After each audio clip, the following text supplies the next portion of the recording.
आदर, आदाब, अभिनंदन, आभार, नमस्कार। मैं शुभम कुमार स्वागत करता हूं सभी का शुभम शिक्षा के इस यूट्यूब चैनल पे। कैसे हैं आप सभी? उम्मीद करता हूं आप लोग स्वस्थ और मस्त होंगे और आपकी प्रिपरेशन अच्छी तरीके से चल रही होगी। जय हिंद everyone, welcome to the channel. Guys, हम लोग वापस से शुरू कर रहे हैं एक और सवाल सैम्पल पेपर सीरीज। ठीक है, वापस से मतलब कि मैं बहुत दिन बाद वापस आया हूँ चैनल पे।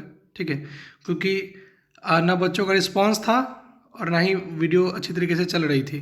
ठीक है, बिकॉज अगर आप मेहनत करो और सामने वाला उसका इंटरप्रेट ना करे, ठीक है, तो जायज़ नहीं लगता है टाइम वेस्ट करना। बिकॉज मेरी भी लाइफ है, I have to study at all.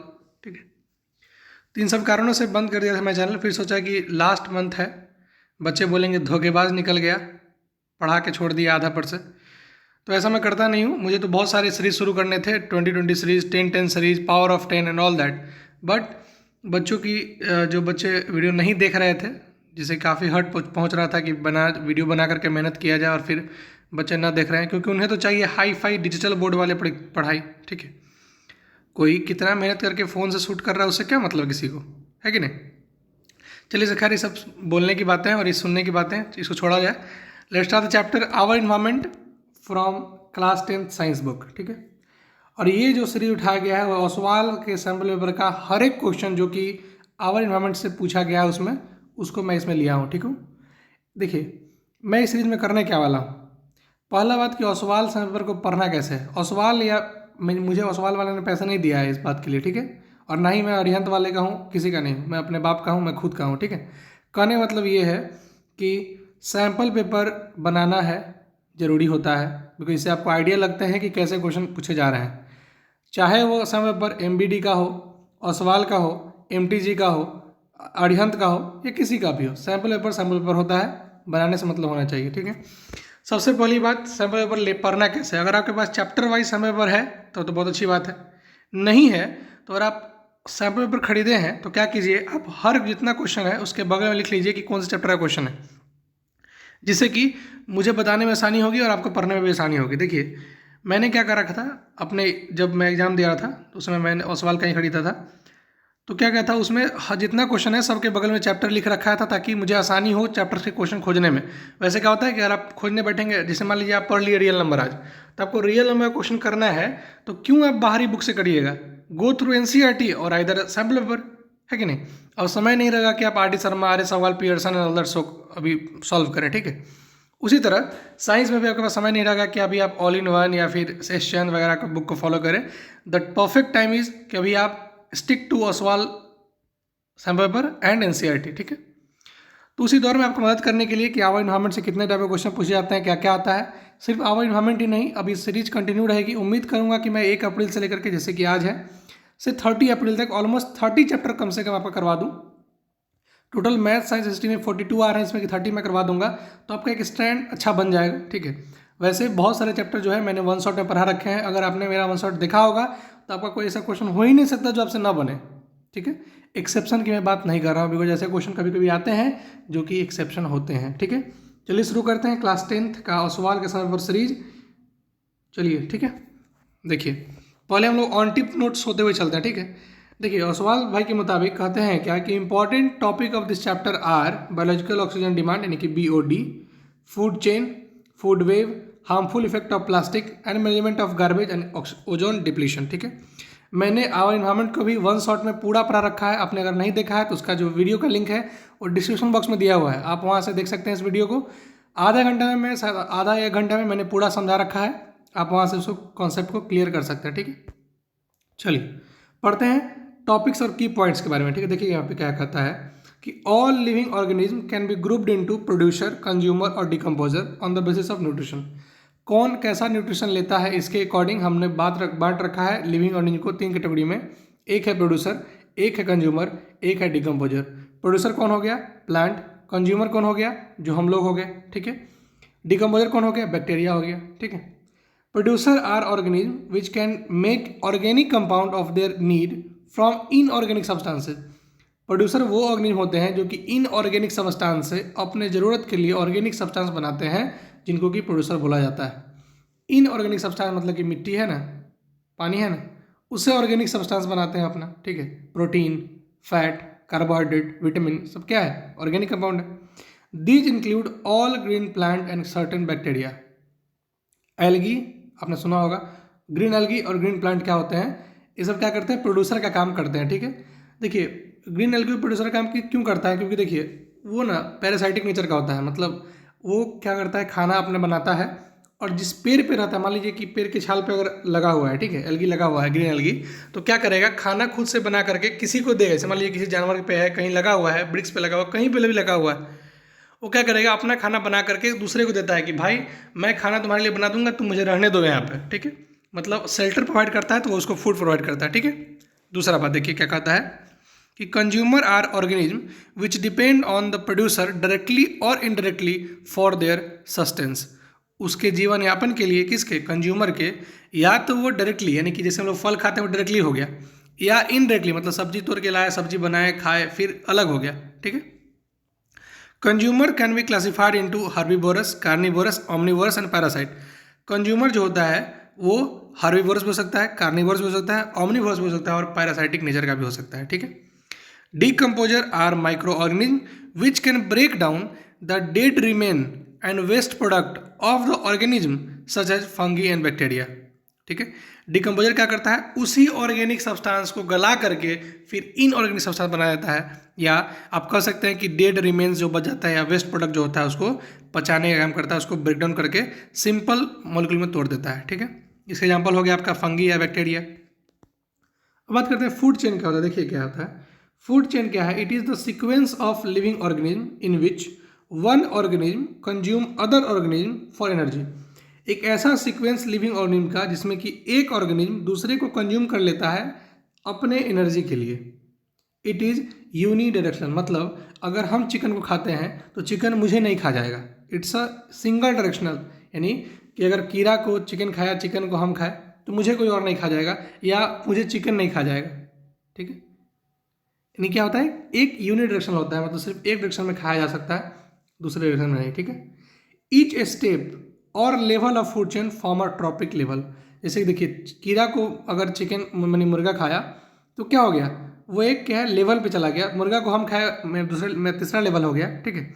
यानी कि प्रोड्यूसर पेड़ के पत्ते को खाया कौन, कीड़ा, यानी कि प्रोड्यूसर पेड़, फिर स्मॉल कार्निवोरस, फिर लार्ज कार्निवोरस, ठीक है, हर्बीवोरस कार्निवोरस, समझ रहे हैं ना आप।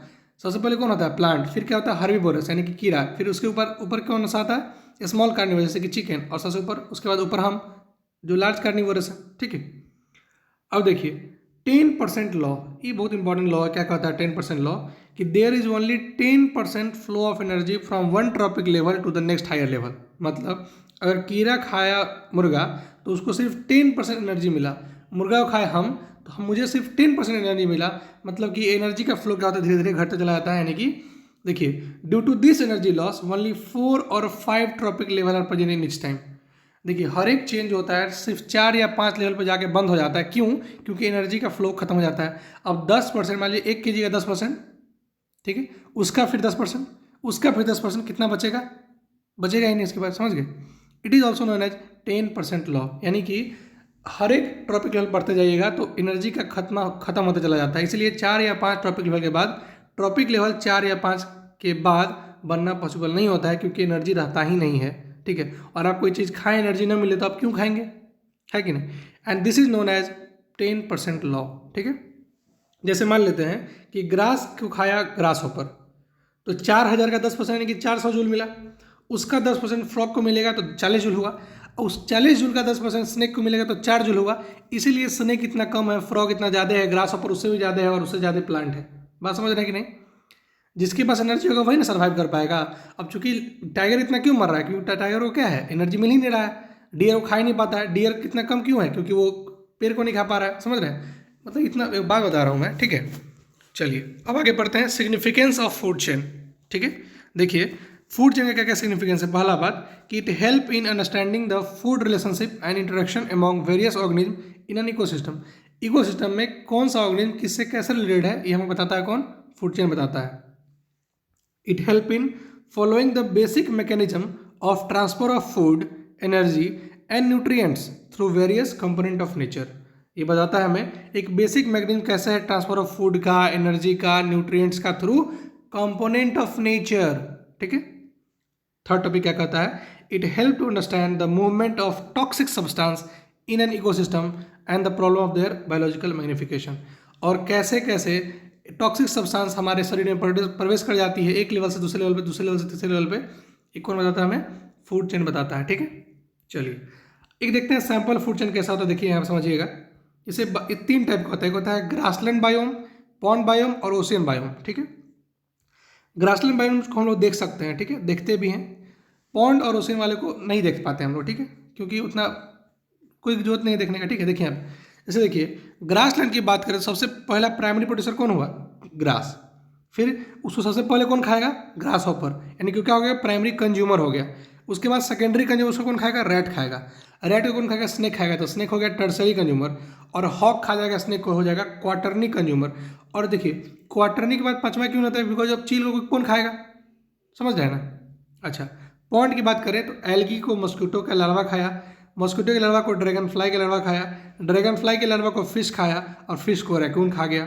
ठीक है, देखिए उसका क्या कहते हैं, फाइटोप्लैंक्टन, एक समुद्री पेड़ है जिसको कि जू प्लैंक्टन खाया, उसको फिश खाया, फिश को सील खाया और सील को व्हाइट शार्क खा गया। तो आप याद रखिएगा मेनली ओशियन बायोम और पॉन्ड बायोम, बाकी बाकी तो आप सोच के बना ही सकते हैं। ठीक है, चलिए आगे देखते हैं सैंपल ऑफ फूड वेब क्या है, समझिएगा। जैसे देखिए बार्क ऑफ ओक मतलब क्या हुआ, छाल, छाल, ठीक है, पेड़ का छाल, उसको इंसेक्ट खाया, इंसेक्ट को टोड खाया, टोड को स्कंक खाया, स्कंक को रेड फॉक्स खाया, रेड फॉक्स को उल्फ खाया, उल्फ को बियर खाया। समझ रहे हैं, इस तरह से क्या है, एक फूड वेव है।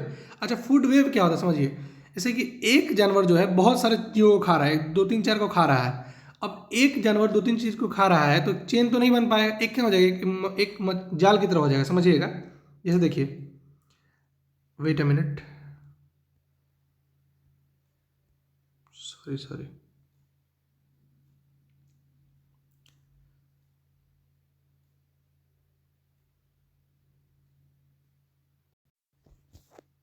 ओके, देखिए जैसे मान लेते हैं, यहाँ पे समझिएगा, ये आपका कीड़ा हो गया, कीड़ा को रैट खा गया, रैट को स्नेक भी खा सकता है और रैट को बिल्ली भी खा सकती है, यानी कि कैट भी खा सकती है। ठीक है, दिस इज रैट। ठीक है, और ये कौन हो गया, आपका स्नेक हो गया। ठीक है, अच्छा देखिए, यानी एक को 2 खा रहा है। ठीक है, फिर स्नेक को बर्ड यानी कि पिकॉक भी खा सकता है।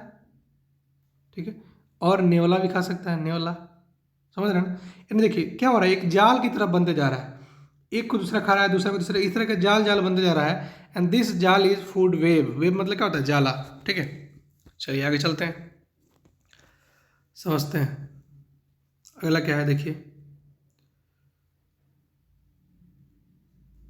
उप्स, सॉरी, लगता है 2 पॉइंट निकल गए यहाँ पे।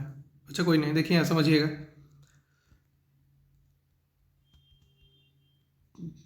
बायोलॉजिकल मैग्निफिकेशन का कोई पॉइंट था यहाँ पे, मिस हो गया। ठीक है, कोई नहीं, देख लेते हैं उसको हम लोग। देखिए बायोलॉजिकल मैग्निफिकेशन क्या होता है समझिएगा, मतलब accumulation of chemical through different trophic level. समझिएगा, जैसे यहाँ देखिए ये पत्ता है, ठीक है, मान लेते हैं पत्ता है, दिस इज लीफ। इस पर हमने क्या किया, केमिकल का छिड़काव किया, इसको खाया ग्रास ऑफर, ग्रास ऊपर पे क्या हुआ, केमिकल का छिड़काव हुआ था, उसको खाया मे भी मान लीजिए कौन, उसको ठीक है, ग्रास ऊपर को मे भी हेन खा गया, हेन यानी कि हेन खा गया, तो उसमें से केमिकल इसमें चला गया। अब हेन को हम लोग खा गए ह्यूमन, तो उससे क्या हो गया, केमिकल मुझे में आ गया। यानी कि देखिए इसका केमिकल इसमें, इसका इसमें और इसका इसमें। इसलिए क्या कहा जाता है कि जो लास्ट में जो होता है ट्रॉपिक लेवल में, उसके पास सबसे ज़्यादा केमिकल कंसंट्रेशन होता है। केमिकल कंसंट्रेशन सबसे ज़्यादा किसमें होता है, जो सबसे लास्ट में मौजूद होता है। यानी कि पेड़ पे जो केमिकल डाला गया था उसको ग्रासहॉपर खाया, ग्रासहॉपर को अगर हेन खा गया तो हेन का जो फिर केमिकल जो निकलेगा वो हमारे बॉडी में आएगा। इन ओवरऑल देखा जाए तो सबसे ज़्यादा केमिकल टॉक्सिक किसके पास होता है, जो लास्ट में होता है, यानी कि क्वार्टरनी कंज्यूमर में सबसे ज़्यादा होता है। ठीक है, तो ऐसा अगर है तो इस प्रोसेस को क्या बोलते हैं हम लोग, बायोलॉजिकल मैग्निफिकेशन, यानी कि जिस प्रोसेस के थ्रू केमिकल हमारे बॉडी में एंटर करती है, this process known as biological magnification. ठीक है, अच्छा समझिएगा यहाँ पे क्या कहता है, समझिएगा यहाँ पे देखिए बायोलॉजिकल मैग्निफिकेशन यहाँ पे है। ठीक है, कुछ पेज अरेंज करने में दिक्कत हो गई है। ठीक है, देखिए the concentration of harmful chemical increase with every next trophic level in the food chain, it is called biomagnification. यानी कंसंट्रेशन जो है हार्मफुल केमिकल का इंक्रीज करता है हर एक ट्रॉपिक लेवल में, इस प्रोसेस को बोलते हैं हम लोग बायोलॉजिकल मैग्निफिकेशन या biomagnification. As human being occupy the top of any food chain, the maximum concentration of this chemical get accumulated in human body. चूंकि ह्यूमन जो है सबसे ऊपर है किसी भी फूड चेन के, तो क्या होता है हमारे बॉडी में सबसे ज़्यादा क्या है केमिकल एक्युमुलेट होता है। अब बात करते हैं ओजोन लेयर की। देखिए क्या है ओजोन, जिसको बोलते हैं O3, is a molecule form by 3 atom of oxygen. जैसे देखिए NO2 लाइट में टूट के बनता है NO + O, फिर एक O और एक O मिलकर बन गया O2, फिर वो टूट के बन जाता है O + O, फिर ये सिंगल O मिल करके O2 से यानी कि ऑक्सीजन से मिलकर बन जाता है O3 यानी कि ट्राईऑक्साइड यानी कि हमारा ozone. Monoxide plus dioxide equal to trioxide, ठीक है O3। चलिए, due to ozone layer depletion the ultraviolet ray reach the earth and cause certain ill effect which are harmful to us and crops. Exposure to UV ray can lead to greater incident of skin cancer, cataract, eye damage and cause immune deficiency. अब जानते हैं सन से क्या हो रहा है, harmful UV radiation निकल रहा है, उसे बचने के लिए क्या है ओजोन लेयर हमारे पास है। ओजोन लेयर बहुत खतरनाक गैस के होने के बावजूद भी हमारे लिए बहुत अच्छा काम करता है। क्यों? बिकॉज वो हमारे लिए UV रे को प्रोटेक्ट करने से मदद कर, UV रे से पड़ने से धरती पे आने से मदद करता है, बचाता है हमें। क्योंकि अगर UV रे के एक्सपोजर में हम लोग आ गए तो हम लोग को स्किन कैंसर, कैटरैक्ट हो सकता है, आई डैमेज हो सकता है, या हमारा इम्यून सिस्टम जो है वो डैमेज हो सकता है, ठीक है। उसके अलावा पेड़ पौधे खराब हो जाएंगे, क्रॉप्स डैमेज हो जाएगा, ठीक है। तो ओजोन लेयर जो है एक क्या है नेसेसरी इविल है, बस समझे। यानी कि जिस तरह से फ्रिक्शन क्या है एक नेसेसरी इविल है। अब फ्रिक्शन जरूरी भी है और नहीं जरूरी भी है। फ्रिक्शन से हमें गिरा भी देता है और फ्रिक्शन हमें बचा भी लेता है। तो क्या है ज़रूरतमंद शैतान है, यानी कि नेसेसरी इविल है। उसी तरह से ओजोन भी क्या है एक नेसेसरी इविल है, ठीक है। अच्छा, 4 एप्लीयंसेज विच रिलीज क्लोरोफ्लोरोकार्बन। देखिए जो CFC होता है ना क्लोरोफ्लोरोकार्बन, ओजोन का दुश्मन। मतलब जैसे हिरन के पीछे सैल्मन भाई भागते हैं ना, उसी तरह से ओजोन लेयर के पीछे क्लोरोफ्लोरोकार्बन भागता है, ठीक है। देखिए क्लोरोफ्लोरोकार्बन जो होता है 4 चीज़ से रिलीज होता है। एक होता है एरोसोल स्प्रे से, एयर कंडीशनर से, रेफ्रिजरेटर से और कूलेंट से। लेकिन अब जो है इसका इस्तेमाल बंद कर दिया धीरे धीरे, साइक्लोपेंटेन का इस्तेमाल किया जा रहा है आजकल, ठीक है। आगे बात करते हैं नॉन बायोडिग्रेडेबल सब्सटेंस, मतलब ऐसे सब्सटेंस जो कि बायोडिग्रेडेबल नहीं होते हैं, यानी कि जो घुलते नहीं हैं, जो मिट्टी में मिल नहीं जाते। ये क्या होते हैं? These are poisonous substance that either do not degrade or degrade very slowly in nature. या तो डिग्रेड होते ही नहीं है या बहुत स्लोली डिग्रेड होते हैं। दे अफेक्ट इन्वायरमेंट को अफेक्ट करते हैं। They may enter the food chain and so biological magnification. और यही जो सब्सटेंस है वो फूड चेन में इंटर करके और बायोलॉजिकल मैनिफिकेशन को प्रोड्यूस करते हैं, ठीक है। थर्ड बात करें तो क्या है, they contaminate water and soil resources as they cannot be decompose by microorganism. ये जहाँ जाते हैं उसको कॉन्टेमिनेट करते हैं। वाटर में जाएंगे घुलेंगे नहीं, वाटर को डैमेज करेंगे। सॉइल में रहेंगे, सॉइल में घुलेंगे नहीं, सॉइल को डैमेज करेंगे। The non biodegradable waste have long lasting effect and cause environmental problem. जो नॉन बायोडिग्रेडेबल वेस्ट है उसका लॉन्ग लास्टिंग इफेक्ट है और इन्वायरमेंट को बहुत ज़्यादा कॉज करता है। सम इको फ्रेंडली एक्टिविटी, जैसे कि हम लोग क्या कर सकते हैं उसके लिए, देखिए हम लोग गार्डनिंग कर सकते हैं, प्लांटिंग ऑफ ट्री कर सकते हैं, use of gunny bag, paper bag in the place of polythene bag, use of compost and vermicompost in place of fertilizer. या तो हम लोग ऑर्गेनिक सब्सटेंस यानी कंपोज और वर्मी कंपोज का इस्तेमाल कर सकते हैं हम लोग, जिसको बोलते हैं हम लोग बायोलॉजिकल मैन्योर बोलते हैं ना, बायो फर्टिलाइजर, ठीक है। फोर्थ कर सकते हैं हम लोग separation of biodegradable and non biodegradable substance. जो नॉन बायोडिग्रेडेबल सब्सटेंस है उसका इस्तेमाल कम करेंगे, जो बायोडिग्रेडेबल है सब्सटेंस का इस्तेमाल ज़्यादा करेंगे। ज़्यादा मतलब क्या है, एक लिमिट में करेंगे। Fostering compassion and respect to all living being and environment by educating youth. एक तो हम लोग कंपेन रखेंगे, ठीक है, कंपेनियन करेंगे। कंपेशन में बताएंगे सबको कि हाँ कैसे कैसे इस्तेमाल करना है, रिड्यूस, रीयूज और रिसाइकल, ठीक है, RRR। या एजुकेट करेंगे यूथ को कि आप इस्तेमाल कम करें इसका, ठीक है। डायग्राम की बात करें तो ट्रॉपिक लेवल का डायग्राम कैसा होता है, सबसे नीचे प्रोड्यूसर, उसके ऊपर प्राइमरी कंज्यूमर, उसके ऊपर सेकेंडरी कंज्यूमर, उसके ऊपर टर्सरी कंज्यूमर और सबसे ऊपर क्वाटरनरी कंज्यूमर। फ्लो चार्ट की बात करें तो सबसे नीचे सनलाइट, सनलाइट से प्रोड्यूसर, प्रोड्यूसर से हर्बीवोरस, हर्बीवोरस से कार्निवोरस, कार्निवोरस से टॉप कार्निवोरस, ठीक है। अच्छा, यहाँ से हो गया चैप्टर आपका खत्म।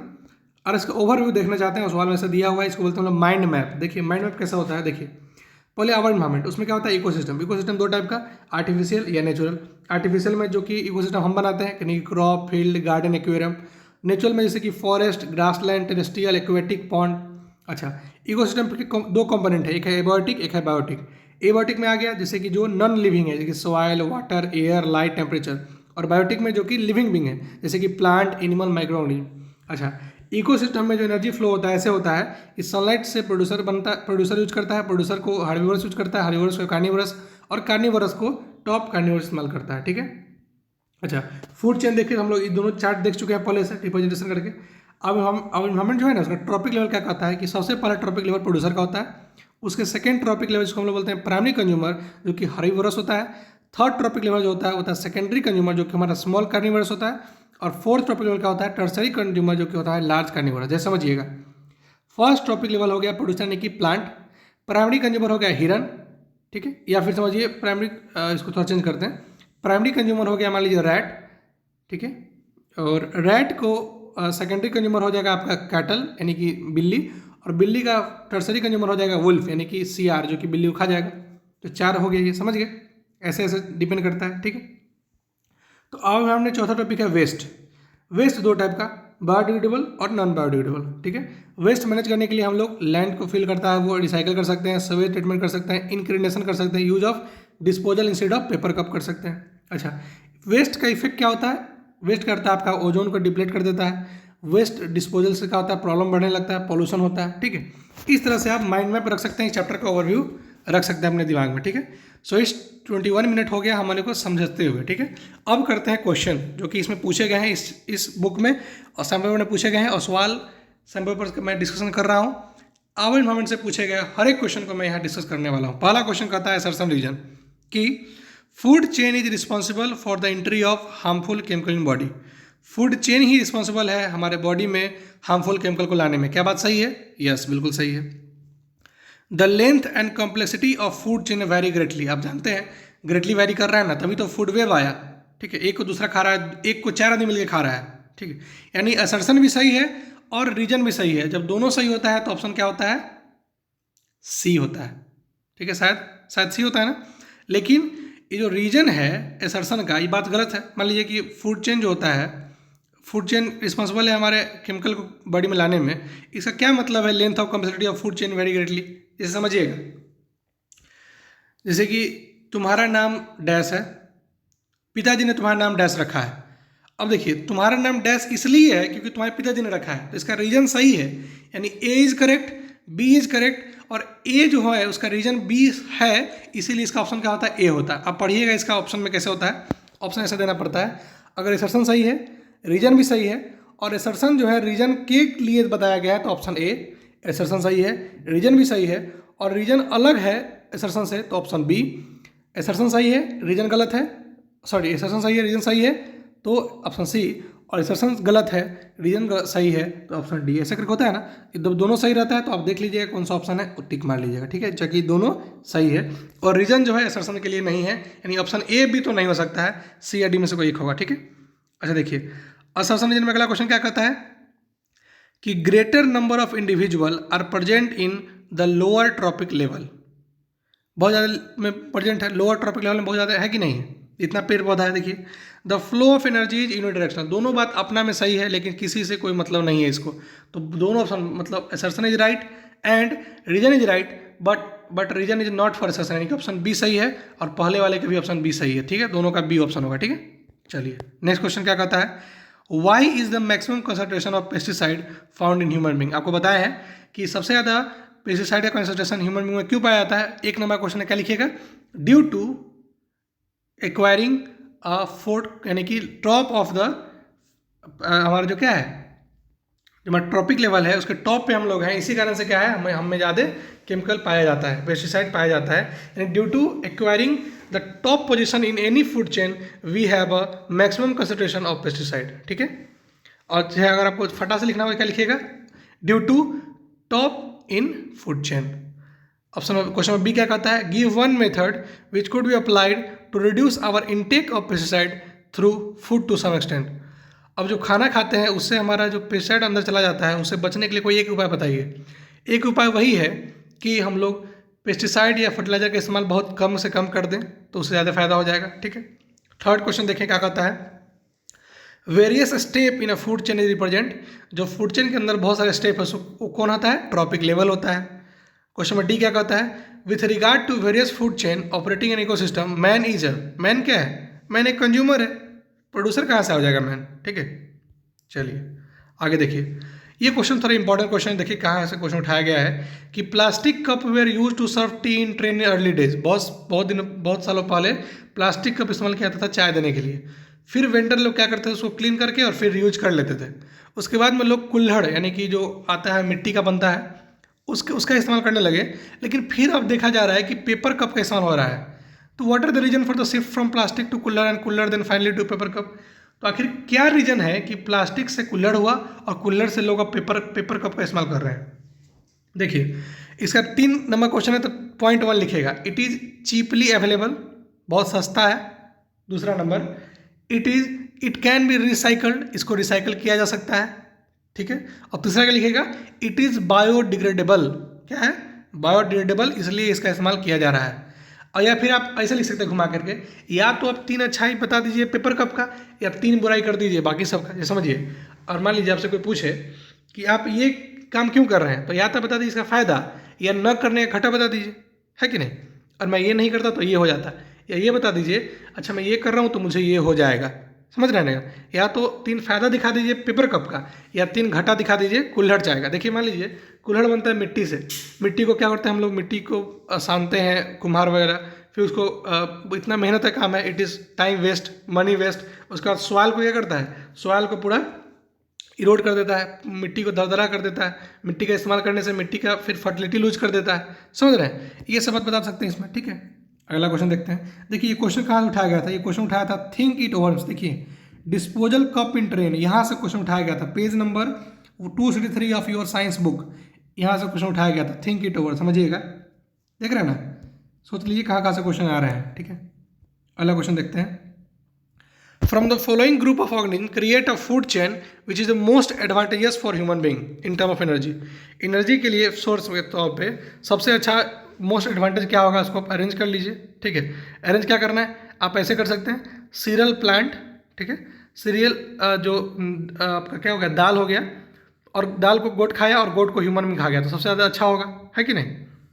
अब क्वेश्चन में बी क्या कहता है, state the possible disadvantages if the serial plant is growing in soil rich in pesticide. क्या सबसे ज़्यादा घाटा हो सकता है, क्या डिसएडवांटेज हो सकता है अगर सीरियल प्लांट जो है यानी कि दाल का जो पौधा है वो खाद डाल के उगाया जाए, तो क्या होगा, ह्यूमन बींग के अंदर ज़्यादा कंसंट्रेशन हो जाएगा, यानी कि बायोमैग्निफिकेशन का क्वेश्चन है।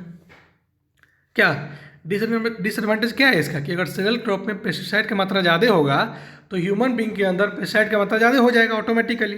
ठीक है, क्वेश्चन सी क्या कहता है, construct a food web using the organism method. आप फूड वेब बना लीजिए, कैसे बना सकते हैं, एक आप फूड वेब बनाना, समझिए क्या लिखिएगा।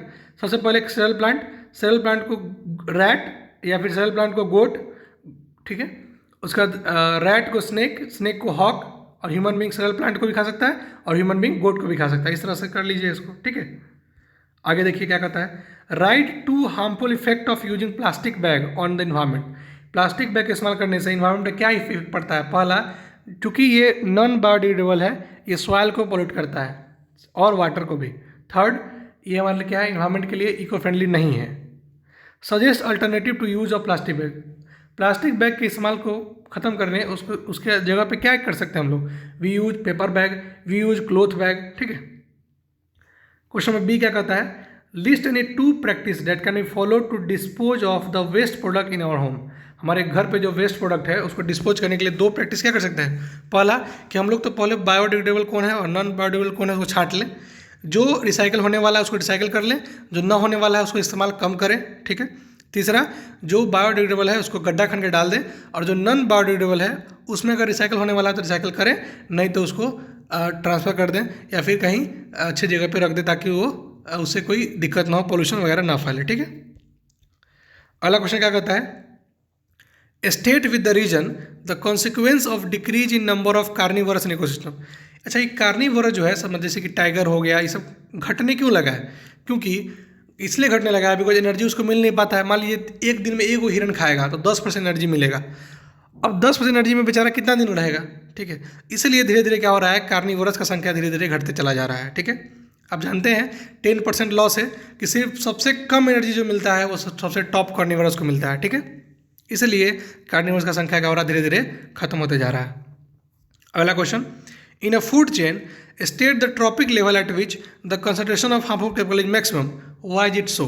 फूड चेन में सबसे ज़्यादा किस ट्रॉपिक लेवल पे केमिकल ज़्यादा होता है, सबसे टॉप पे होता है। ऐसा क्यों होता है, बिकॉज केमिकल जो होता है ट्रांसफर होते रहता है from trophic level to trophic level, समझ आया। डिफरेंट लेवल पे क्या होता है, केमिकल ट्रैवल होता जाता है, इसीलिए सबसे ज़्यादा कंसंट्रेशन सबसे लास्ट वाले ट्रॉपिक लेवल पे होता है, जो कि ह्यूमन बींग के होता है, ठीक है। अगला क्वेश्चन है, how is ozone layer form. Ozone layer कैसे बनता है, आपको बता दिए थे। सबसे पहले NO2 टूटता है, NO2 लाइट के प्रेजेंस में टूट करके NO+O बनाता है, फिर वही O2 टूट करके O+O बनाता है, फिर एक O मिल करके और 2 O मिल करके O3 बनाता है with the presence of UV rays, ठीक है। State its importance to all life on earth. Ozone layer का इंपॉर्टेंस क्या है, it will protect us from the harmful UV ray so that we do not contain eye damage, we do not have a skin cancer, we do not have etc, ठीक है। Why the amount of ozone in the atmosphere dropped sharply in 1980। 1980 में ozone layer में छेद देखा गया था, ऐसा क्यों हुआ। It is because of use of CFC यानी कि क्लोरोफ्लोरोकार्बन का इस्तेमाल करने से ओजोन लेयर डिप्लीट हो गया था, ठीक है। ऐसा लिख देंगे। अगला क्वेश्चन देखिए क्या कहता है, what is food chain. Food chain क्या है, एक ऐसा सीक्वेंस जिसके तहत जिसके तहत सभी ऑर्गेनिज्म एक दूसरे को खाते हैं, ठीक है। इसको बोलते हैं food chain. Why is the flow of energy in ecosystem unidirection. Flow of energy जो है एक डायरेक्शन में क्यों है, बिकॉज एनर्जी का लेवल शेयर करना है सबको, इसलिए सिर्फ एक डायरेक्शन में होता है। जैसे मान लीजिए प्लांट से लिया प्लांट से लिया मान लीजिए रैट, ठीक है, या फिर प्लांट से लिया ग्रास होकर, तो उसको सिर्फ 10% एनर्जी मिला और 10% को फिर 10% देना है उसका 10%, तो इसीलिए यूनिडायरेक्शन नहीं होता है, सिर्फ एक डायरेक्शन में होता है, ठीक है। अगला क्वेश्चन क्या कहता है, why should national park be allowed to remain in the pristine form. National park को अपने अस्थायी फॉर्म मतलब जैसा था वैसा रहने के लिए क्यों दिया था, बिकॉज क्या है, जो नेशनल पार्क सब होते हैं वो नेचुरल वेजिटेशन और वाइल्ड लाइफ के लिए बहुत ज़रूरी है, ठीक है। उसमें चेंज करने से क्या हो जाएगा, या तो नेचुरल डाइवर्सिटी जो बनाया गया है उसमें खतरा हो सकता है, ठीक है। मान लीजिए बाउंड्री कर रहे हैं तो जो जानवर पहले से इधर आ रहे थे वो अब नहीं आ पाएंगे, ठीक है। मान लीजिए कवर कर रहे हैं, कोई चीज़ और कर रहे हैं, पेड़ काट रहे हैं तो दिक्कत होगा, यानी कि हम लोग उसको उसी फॉर्म में छोड़ देते हैं, तो उसमें चेंजेस नहीं लाते हैं, ठीक है। Why is reuse of material better than recycling. किसी मटेरियल को रिसाइकल करने से अच्छा क्या है, रीयूज करना है। ऐसा क्यों है, क्योंकि रीयूज करने में टाइम बचता है, पैसा बचता है, और क्या, रिसाइकल करने का झंझट जो होता है वो नहीं होता है, ठीक है। आगे चलते हैं। अगला question, list 2 biotic component of ecosystem. Biotic मतलब जो जिंदा है, यानी कि plant, animal. What is food chain, कितना बार पूछेगा भाई। आगे चलते हैं। What will happen if deer is missing in the food chain given below. अगर ग्रास के बाद डियर है, डियर से टाइगर है, अगर डियर ही ना रहे तो क्या होगा। Option A, the population of tiger increase, क्या टाइगर का पॉपुलेशन बढ़ जाएगा। Option B, the population of grass decrease, क्या ग्रास का पॉपुलेशन घट जाएगा। या option C, tiger will start eating grass, क्या बाघ जो है घास खाने लगेगा। या option D, the population of tiger decrease and the population of grass increase, या टाइगर की संख्या घटने लगेगी और ग्रास की संख्या बढ़ने लगेगी। ये बात सही है, क्योंकि डियर नहीं रहेगा तो ग्रास खाएगा नहीं, तो ग्रास बढ़ने लगेगा, और डियर नहीं रहेगा तो उसको शेर खाएगा नहीं, तो शेर का संख्या घटने लगेगा, या बाघ का संख्या घटने लगेगा।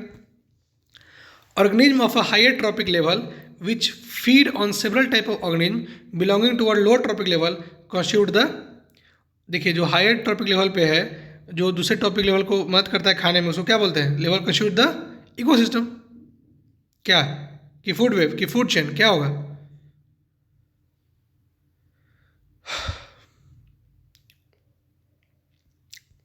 सोच के रखिएगा, फूड चेन होगा, ठीक है। अगला देखिए, select the mismatch pair in the following and correct it. देखिए अगर मैं कहीं किसी क्वेश्चन में गलत हूँ, ठीक है, या फिर मुझे अगर गलती से कोई और आंसर निकल गया है, अगर आपको लगता है कि ये करेक्ट है और मैं गलत कर दिया हूँ, तो आप प्लीज़ कमेंट में उसको डाल दीजिएगा, ताकि बाकी बच्चों को जो दिक्कत होगी वो नहीं हो पाए, ठीक है। वैसे मैं अपने तरीके से पूरी कोशिश कर रहा हूँ। आंसर मैं लिख के नहीं लाया, क्योंकि ना कुछ बच्चे का सुनने में आया मुझे, कुछ बच्चे ऐसे बोलते हैं कि पढ़ाने में क्या है, तो क्वेश्चन देखना है, बता देना है। PDF पढ़ने तो ये ना होता है कि आंसर तो लिखा हुआ है, सर को समझा देना होता है, अपना से क्या मेहनत करते हैं, ठीक है। इसलिए मैं आंसर नहीं लिख के लाया हूँ, ठीक है। चलिए यहाँ पर समझिएगा, मिसमैच पेयर पता करना है कि इसमें कौन सा पेयर मिसमैच किया हुआ है। देखिए पहला ऑप्शन है कि बायोलॉजिकल मैग्निफिकेशन सही है कि नहीं। देखिए तो accumulation of chemical at a successive trophic level of a food chain, सही बात है। इकोसिस्टम कहता है biotic community of environment, aquarium कहता है अमेनमेंट इकोसिस्टम, और पैरासाइट कहता है organism which obtain food from other living. देखिए पैरासाइट का मतलब होता है जो ऑर्गेनिज्म दूसरे पे निर्भर रहता है खाने के लिए। एक्वेरियम क्या है, हमारा बनाया हुआ इकोसिस्टम है। लेकिन इकोसिस्टम क्या होता है, आपको बताए थे इकोसिस्टम क्या होता है, biotic and abiotic component of environment, मतलब दोनों रहता है ना उसमें।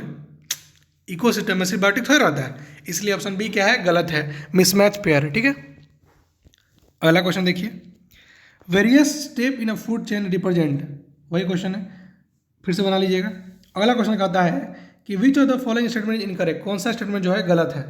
All green plant and blue green algae are producer, बात सही है। Green plant get their food from organic compound, गलत बात है। Green plant get their food from inorganic compound and form it organic compound, ठीक है, तो गलत हो गया ऑप्शन बी। ठीक है, आगे चलते हैं। Study the following food web and answer any four question, इन्हीं फोर करना है लेकिन आपको पूरा करवा के दिखाता हूँ। विच of these is a producer, अब देखिए सबसे अच्छा प्रोड्यूसर कौन है, मतलब सबसे प्रोड्यूसर है कौन, तो देखिएगा प्रोड्यूसर में आपको वेक्टर अगर आता होगा तो जल्दी बन जाएगा। देखिए जहाँ से सारा रे निकला है तो वो तो सबको खिलाने वाला है, दानी है, तो क्या होगा, प्रोड्यूसर वही होगा। ठीक है, अगला question, which organism are primary consumer, सबसे पहला कंज्यूमर कौन है, तो देखिए ये जो ग्राफ जाते गया है सबसे पहले जहाँ रुका है वो सब क्या है, प्राइमरी कंज्यूमर है, मतलब सबसे पहले उसको कौन खाया है, यानी कि MJG। ठीक है, MJGH क्या है हमारा, प्राइमरी कंज्यूमर है। ठीक है, चलिए क्वेश्चन नंबर सी देखिए क्या कहता है, which organism will receive maximum energy in the ecosystem, सबसे ज़्यादा एनर्जी कौन लेगा, M लेगा कि K लेगा, तो देखिए सबसे ऊपर जो रहता है सबसे ज़्यादा एनर्जी किसके पास होता है, which organism represent top level carnivorous, सब अच्छा sorry question C number question क्या कहता है, which organism will receive maximum energy in the ecosystem, सबसे ज़्यादा एनर्जी कौन लेगा, हाँ देखिए सबसे एनर्जी कौन लेगा, ऑप्शन में देखिएगा तो आपको ऑप्शन में दिया हुआ है MKF। ठीक है, वेट अ मिनट, MKF, तो सबसे एनर्जी कौन लेगा, F लेगा, क्योंकि सबसे एनर्जी इसी के पास है। उसके बाद कौन लेगा, M लेगा, सबसे कम कौन लेगा, K लेगा। ठीक है, चलिए यहाँ पे देखिए आगे, विच organism represent the top level carnivorous, सबसे बड़ा कार्निवोरस कौन है, सबसे बड़ा कार्निवोरस कौन है, K है। लेकिन देखिए आपको लग रहा हो कि M भी कार्निवोरस है, नहीं दोस्त, ये तो सीधे पेड़ को खा रहा है ना, सीधे प्रोड्यूसर को खा रहा है, तो M क्या है, हर्बीवोरस है ना, कार्निवोरस पूछा है उसने, तो कार्निवोरस कौन हुआ, जो कि पेड़ को भी खाता है, जानवर को, प्राइमरी कंज्यूमर को भी खा रहा है। ठीक है, क्वेश्चन में ई कह रहा है कि what will happen if we kill all the organism in one trophic level, एक ट्रॉपिक लेवल का सभी जानवर खत्म कर देंगे तो क्या होगा, यही होगा कि population of organism in previous trophic level will decrease, नहीं, population organism in previous trophic level will increase, सही बात है।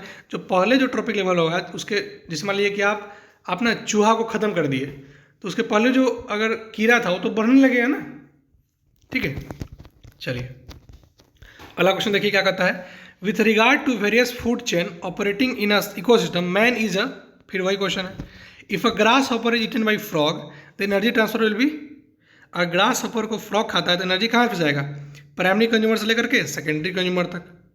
ठीक है, चलिए आगे देखिए, रीड करना है लेकिन रीड करने की कोई जरूरत नहीं है, आप क्वेश्चन बनाते चलिए बनते जाएगा। देखिए क्या कहता है, it is necessary to conserve our environment, which of this reason conserve our environment, कौन सा रीजन है कंजर्व इन्वायरमेंट करने का, देखिए which of this is the reason, कौन सा रीजन, कौन कौन रीजन है देखिएगा, to save water air and soil from pollution, सही बात है, टू मेंटेन इकोलॉजिकल बैलेंस, सही बात है, टू सेव ओजोन लेयर, तीनों सही बात है, यानी कि ऑल ऑफ दिस। अगला क्वेश्चन है, the green and blue dustbin signify for, green for biodegradable and dustbin blue for non biodegradable. ठीक है, आगे चलिए, why are plastic difficult to recycle, because it is very hard material, no, because of different size in plastic, no, because very adhesive nature, no, because of different type of polymer resin, इसके अंदर क्या होता है, बहुत सारा अलग अलग का पॉलीमर रेजिन होता है, इसके कारण इसको रिसाइकल करना बहुत मुश्किल होता है। ठीक है, आगे देखिए, which of the group of material which group contain only non biodegradable item, ऐसा कौन सा है जो कि सिर्फ नॉन बायोडिग्रेडेबल आइटम रखता है, आपका है प्लास्टिक, बेकेलाइट और DDT। ठीक है, और 2 और 4 ऑप्शन नंबर 4 होगा। ठीक है, चलिए यहाँ देखते हैं, which of these non biodegradable waste generated daily in kitchen can be recycle, सब होगा। ठीक है, पॉलीथीन बैग भी निकलता है और प्लास्टिक बैग भी निकलता है, can be recycle, plastic container को रिसाइकल कर सकते हैं और पॉलीथीन बैग को भी रिसाइकल कर सकते हैं, लेकिन वेजिटेबल वेस्ट को रिसाइकल नहीं कर सकते, ठीक है। अगला क्वेश्चन है why do producer always occupy the first trophic level on every food chain. Producer जो होता है सबसे पहला ट्रॉपिक लेवल क्यों है? बिकॉज वो क्या करता है, एनर्जी का मेन सोर्स है, इसलिए ट्रॉपिक लेवल पे सबसे वन पे है। अब ग्रीन प्लांट ट्रॉपिक लेवल के सबसे वन पे क्यों है? क्योंकि वही तो एनर्जी का सोर्स है, एनर्जी वही तो प्रोड्यूस कर रहा है, ठीक है। अगला देखिए, explain the role of UV ray radiation in formation of ozone with help of chemical reaction, name the pollutant and write its role in depression of ozone layer. आपको बता चुके हैं, देखिए देख रहे हैं आप, O2 जो होता है यूवी के प्रेजेंस में O+ में टूटता है और वही वो O2 के प्रेजेंस में मिल करके O3 बनाता है। यहीं से आपका आंसर उठाया गया है। 15.3.1 अच्छा से पढ़ लीजिएगा, काफ़ी इंपॉर्टेंट टॉपिक यही है, ठीक है। आगे देखिए, why must we conserve our forest. आप जानते हैं ये सब इजी क्वेश्चन है कि फॉरेस्ट को कंजर्व करना क्यों जरूरी है? बिकॉज वो लिवलीहुड के लिए जरूरी है। हम लोग वहाँ से फल, फूल, फूड, उसके बाद आपका वुड, एडहेसिव, ठीक है, उसके बाद कपड़ा वगैरह सब कुछ फॉरेस्ट से खरीद ले सकते हैं, ठीक है, रबर, ठीक है, इसलिए जरूरी है मेंटेन उसको बचा के रखना। How will you create an artificial aquatic ecosystem system. आप एक आर्टिफिशियल एक्वाटिक इकोसिस्टम कैसे बना सकते हैं? और हम लोग एक्वेरियम बना दिए तो नहीं हो गया आर्टिफिशियल एक्वाटिक इकोसिस्टम। बात समझिए, how will you create, we will create a glass box including, जिसमें कि मिट्टी रहे थोड़ा, उसमें थोड़ा प्लांट वगैरह रहे, मछली वगैरह डाल करके हम लोग एक्वेटिक इकोसिस्टम बना सकते हैं, ठीक है। चलिए अगला क्वेश्चन है, the number of trophic level in food chain is limited. जो नंबर ऑफ फूड है ना ट्रॉपिक लेवल लिमिटेड है, क्यों लिमिटेड है?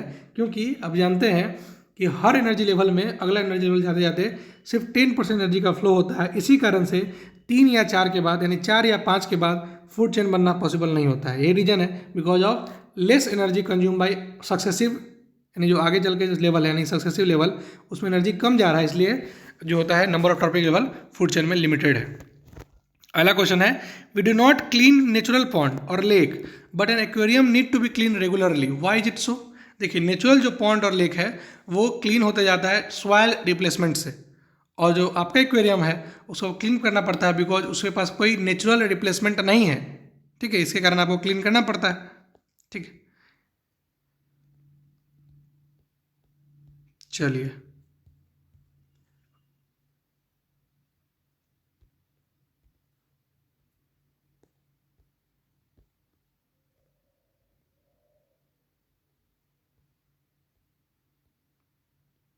देखिए यहाँ से लिया गया question, imagine the situation where do not clean the aquarium and some fish and plant have died. देखिए यहाँ से क्वेश्चन उठाया गया, समझ गया ना, पेज नंबर 258 से आपको दिखाने के लिए पेज लगाया गया था, वही मैं समझ नहीं पाया क्यों लगाया गया, ठीक है। चलिए अगला क्वेश्चन देखिए, explain how ozone being a deadly poison can still perform essential function for environment. आपको बताया था ना कि ओजोन जो है डेडली पॉइजन है, फिर भी इसेंशियल फंक्शन कैसे निभाता है, हमें यूवी रे से बचा करके। अगला क्वेश्चन, क्योंकि 1 नंबर का इसलिए यही आंसर लिखेंगे, give reason why a food chain can not have more than 4 trophic level due to decrease in energy level. Energy level के डिक्रीज होने के कारण इतना ज़्यादा ट्रॉपिक लेवल नहीं हो सकता, ठीक है। 1 नंबर का था तो 1 नंबर का आंसर देंगे, ठीक है। अगला question, create a terrestrial food chain depicting 4 trophic level. अरे दिखा देंगे ना, ग्रास प्लांट, ग्रास ऑपर को रैट, रैट को कैट, कैट को स्नेक, सॉरी कैट को wolf. Why do we not find food chain of more than 4 tropic level in nature? कितने बार question को बताऊं, ठीक है। देखिए यहाँ पे लिखा हुआ है, since so little energy is available for the next level of consumer, food chain generally consists of only 3 or 4 steps. The loss of energy at each step is so greatly that very little usable energy remain after 4 tropic level. इतना ज़्यादा energy का loss हो जाता है कि 4 के बाद तो एनर्जी बचता ही नहीं है, समझिए। इसी कारण से ट्रॉपिक लेवल का संख्या इतना कम है। और वो जो क्वेश्चन था कि length and complexity of food chain very greatly, देखिए यहाँ पे दिख रहा है ना आपको, ठीक है। चलिए आगे चलते हैं, यहाँ से बुक्स उठाया गया, देख रहे हैं आप, कहाँ कहाँ से PDF लगा के दिखा रहा हूँ कि पेज नंबर 260 से उठाया गया question.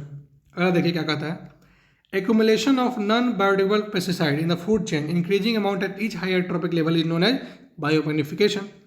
Organism which synthesize carbohydrate, यानी क्या है, ऑर्गेनिक सब्सटेंस है, from inorganic compound using radiant energy are called producer. बात समझे कि नहीं, वो इनऑर्गेनिक कंपाउंड को सोलर एनर्जी के प्रेजेंस में यूज करता है, सिंथेसाइज करता है, वो कौन होता है, प्रोड्यूसर होता है। अब देखिए, ozone is both beneficial and damaging, बात सही है। Stop the release of carbon fluorocarbon to protect the ozone. दोनों बात सही है, दोनों सही है, तो ऑप्शन नंबर बी होगा, क्योंकि ओजोन का लेयर सॉरी ये जो सर्सन है उसका रीजन करेक्ट है, मतलब ओजोन बेनिफिशियल है, डैमेजिंग भी है, तो उसको बचाने के लिए हमें क्लोरोफ्लोरो का इस्तेमाल कम करना पड़ेगा, ये रीजन सही है, इसलिए ऑप्शन ए होगा इसका आंसर। ठीक है, ध्यान देके बनाइए क्वेश्चन सर्सन रीजन का। ठीक है, क्वेश्चन नंबर है, why should the use of polythene and plastic to be reused in daily life.